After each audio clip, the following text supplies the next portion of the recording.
पिछले 10 सालों से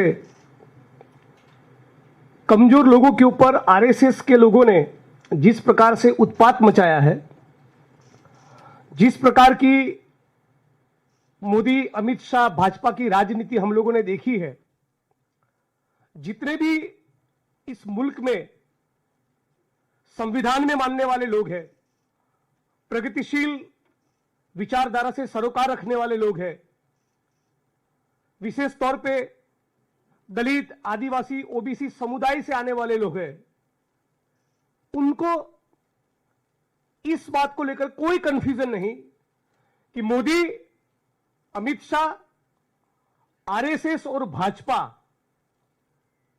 बाबा साहब अंबेडकर के संविधान में नहीं, केवल मनुस्मृति के संस्कारों में, मनुस्मृति के मूल्यों में यकीन रखते हैं।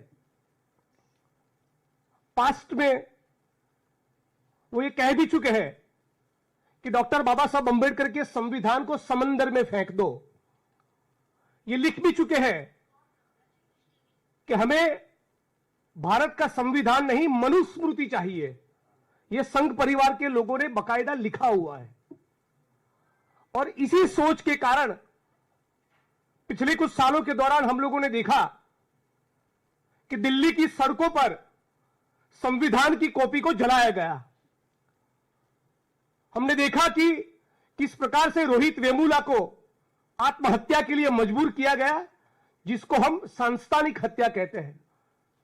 हमने देखा कि किस प्रकार से बलात्कार का शिकार बनी हाथरस की बेटी का शव अंतिम दर्शन के लिए उसके परिवारजनों को नसीब नहीं हुआ। हम लोगों ने देखा कि किस प्रकार से गुजरात के ऊना में गाड़ी के साथ बांधकर 4 दलित युवकों को तब तक पीटा कि जब तक उनका चमड़ी न उतर जाए। नक्सलाइट बोल के भीमा कोरेगांव के केस में प्रतिबद्ध, कमिटेड, कर्मठ आंबेडकराइट्स को 3-3 साल तक जेलों में डाला। मोदी जी के खिलाफ एक ट्वीट करने पर गुजरात से आसाम 2500 किलोमीटर की जेल में डालकर महिला पुलिस को मेरे बगल में बिठाकर मॉलेस्टेशन का फर्जी केस करवाया। अंबेडकर नामा चलाने वाले प्रोफेसर रतनलाल जैसे साथियों के ऊपर भी फर्जी मुकदमे हुए।